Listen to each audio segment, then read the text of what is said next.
Pemirsa, pemerintah terus berupaya mewujudkan kemandirian produk darah dalam negeri dan penyediaan darah serta produk darah yang aman dan bermutu di setiap unit transfusi darah.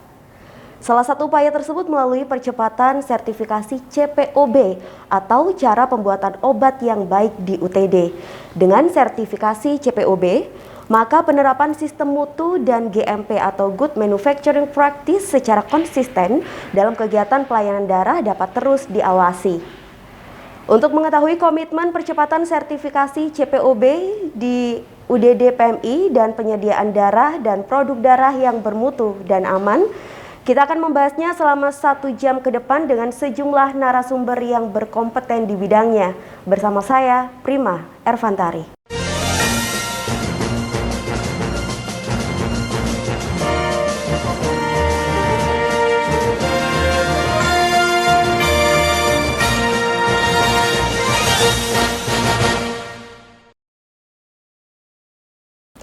Pemirsa, saat ini saya sudah bersama dengan 2 narasumber yang sudah bersama saya saat ini, yaitu Bapak E.A. Zainal Marzuki, Ketua Palang Merah Indonesia, dan yang kedua Dr. Dudung Ari Rusli, Kepala UDD PMI Jember atau Unit Donor Darah Palang Merah Indonesia. Kita sapa terlebih dahulu. Assalamualaikum Pak Zainal, bagaimana kabarnya? Waalaikumsalam, kabar baik Mbak. Alhamdulillah, sehat selalu ya Pak. Alhamdulillah. Baik, Dokter Dudung, Assalamualaikum, bagaimana kabarnya dokter? Waalaikumsalam, kabar baik. Aktivitas masih tetap lancar ya keduanya? Alhamdulillah. Baik pemirsa, tidak hanya itu, saat ini juga saya sudah tersambung melalui virtual, yaitu dengan Ibu Rina Apriani, SSI, sebagai Koordinator Pengawasan Sarana Produksi Bahan Baku Obat dan Narkotika Psikotropika Prekursor atau BBO dan NPP. Kita sapa terlebih dahulu. Assalamualaikum Ibu Rina, bagaimana kabarnya Ibu? Waalaikumsalam Mbak, kabar baik. Alhamdulillah. Bisa mendengar suara saya dengan jelas ya Ibu ya? Iya, bisa. Iya, Ibu Rina ini sedang berada di Jakarta Bapak. Jadi mudah-mudahan sampai akhir nanti kita bisa tersambung dengan baik ya Ibu ya? Iya, semoga. Ya, baik. Ini Pak Zainal sama Dokter Dudung akan ada pertanyaan tapi secara bergantian, dan di segmen ini saya ingin bertanya terlebih dahulu kepada Ibu Rina, nggak apa-apa ya? Ibu Rina, kita mengawali pertanyaan kepada Ibu Rina terlebih dahulu ini Ibu. Baik, Mbak. Ya, baik Ibu. Seperti yang kita tahu Ibu, plasma yang berasal dari darah merupakan salah satu bahan baku obat yang esensial untuk industri fraksionasi plasma secara global. Lalu seperti apa Ibu upaya BPOM untuk mewujudkan kemandirian darah dan produk darah yang aman? Ya, terima kasih Mbak atas pertanyaannya. Ya.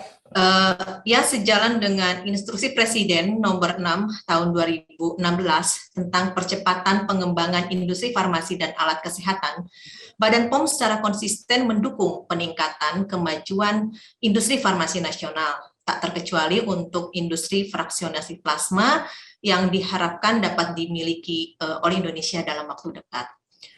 Untuk dapat mewujudkan cita-cita kemandirian produk derivat plasma ini, Indonesia harus mampu memproduksi produk plasma secara mandiri dengan memanfaatkan plasma yang berlimpah di Indonesia.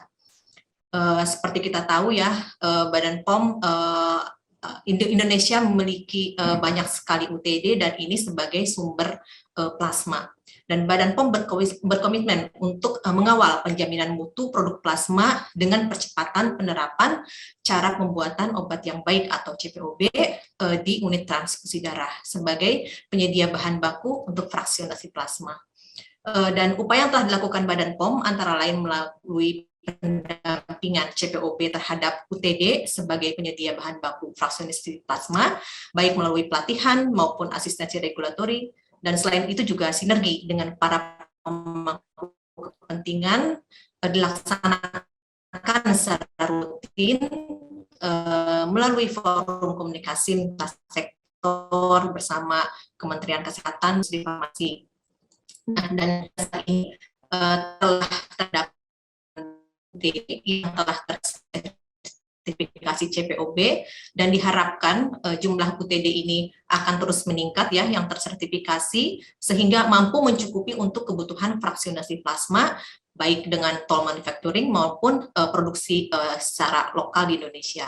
Dan Badan POM berkomitmen penuh untuk mengawal proses kemandirian produk darah ini dalam bentuk pembinaan, asistensi dalam pemenuhan persyaratan, agar produk yang dihasilkan nanti itu bisa aman, berkhasiat, dan bermutu. Ya, artinya pengawalan itu mulai dari awal sampai akhir ya Ibu ya?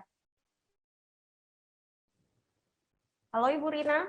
Iya, halo ya. Iya. Maaf, sinyalnya agak terputus ya. Ya, baik, gimana Ibu? Bisa kita lanjutkan? Iya.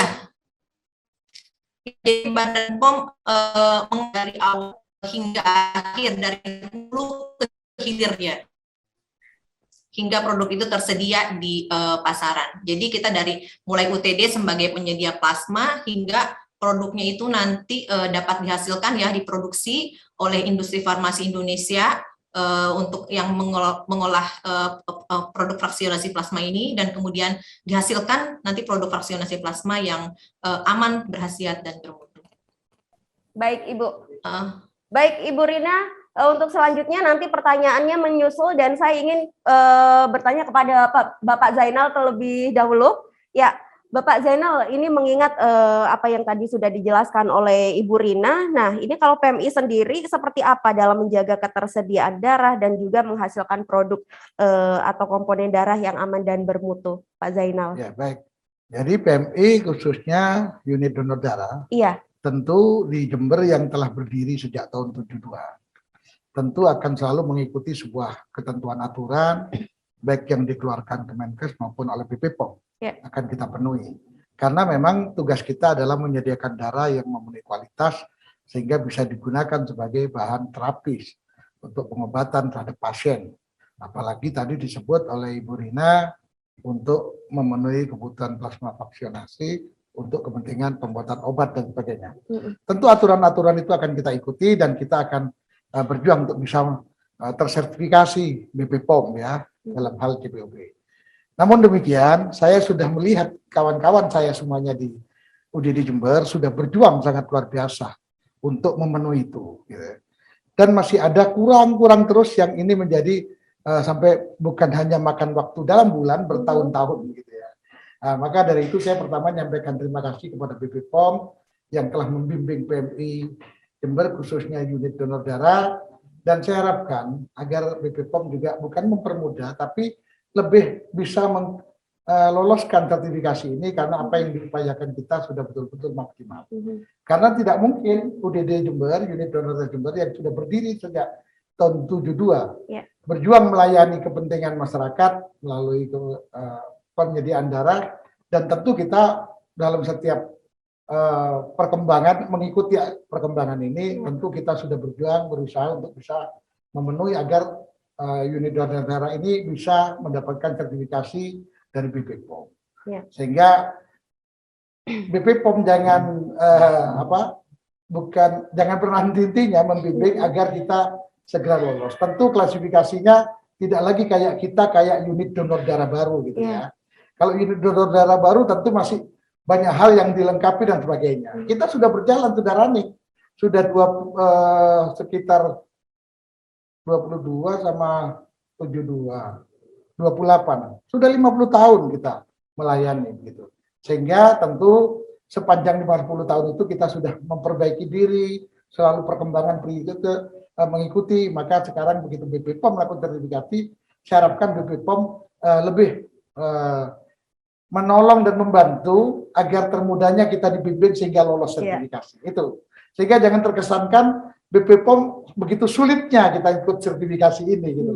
Karena PMI Jember khususnya unit donor darah sudah 50 tahun melayani kebutuhan darah di Jember gitu. Baik, Saya rasa itu. artinya di sini dari Pak Zainal sendiri juga ada harapan semacam itu ya Pak ya, betul. dalam pengurusan sertifikasi CPOB ini untuk diberikan kemudahan begitu. Baik, mudah-mudahan bisa dipahami oleh Ibu Rina ya yang berada di Jakarta dan tersambung melalui virtual bersama kita kali ini. Nah, ini ada pertanyaan juga untuk Dokter Dudung, Dokter. Ya, unit transfusi darah sendiri seperti apa sih Dok langkah-langkahnya untuk mewujudkan kemandirian darah dan produk darah, Dokter? Jawabannya setelah jeda pariwara berikut. Baik pemirsa, jangan kemana-mana, kami akan segera kembali sesaat lagi.